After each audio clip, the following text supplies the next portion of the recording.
This channel does not promote any violent, harmful, or illegal activities. All content provided by this channel is meant for an educational purpose only.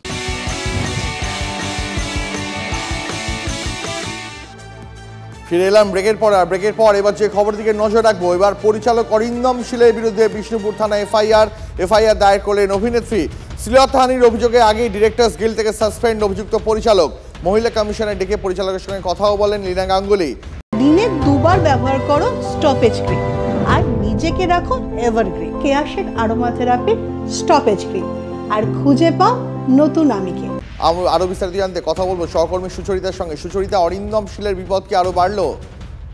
দেখো, অরিন্দম শীলের এর আগেও আমরা জানি যে তিনি মহিলা কমিশনে গেছিলেন এবং তিনি নিজে স্বীকার করেছিলেন যে যদি এবং সেখানে একটি চিঠিও লেখেন এবং তারপরে আমরা জানি যে ডিরেক্টর গিল্ড তাকে সাসপেন্ড করেছে। এরপর যেটা বিষয় দাঁড়ালো সেটা হলো যে বিষ্ণুপুর থানা ডায়মন্ড হারবারের কাছাকাছি যেখানে শুটিং হয়েছিল, যে এলাকায় শুটিং হয়েছিল সেখানে বিষ্ণুপুর থানায় অভিযোগ দায়ের করা হলো, শ্লীলতাহানির অভিযোগ দায়ের করা হলো এবং গতকালকে অভিনেত্রী নিজে গিয়ে এটি দায়ের করেছিলেন এবং আজকে সকালবেলা যখন এই খবরটি আমাদের কাছে আসে আমরা অরিন্দম শীলের সঙ্গে যোগাযোগ করি।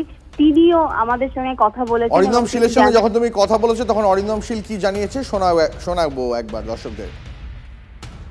আপনার এগেইনস্টে এফআইআর করেছেন, যে ভদ্রমহিলা আপনার এগেইনস্টে শ্লীলতাহানির অভিযোগ করেছিলেন। আইনের পথে যাবে এবং সেটার জন্য যা করা সেটাই করা হবে।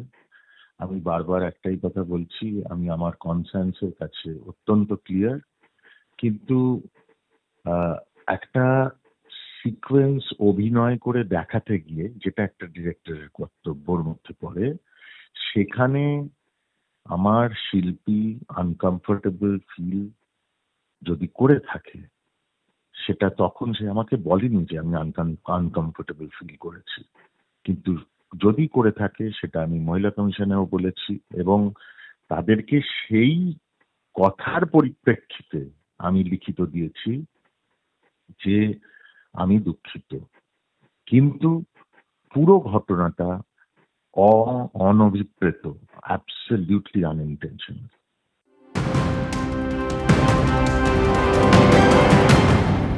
নজর রাখবো পরের খবরের দিকে। কানপুরের পর এবার আজমেরেও ট্রেন দুর্ঘটনা থেকে রক্ষা। ফের রেল লাইনে কি নাশকতার ছক? রেল লাইনে 70 কেজি সিমেন্টের ব্লক, বড় দুর্ঘটনা থেকে রক্ষা পেল ট্রেন।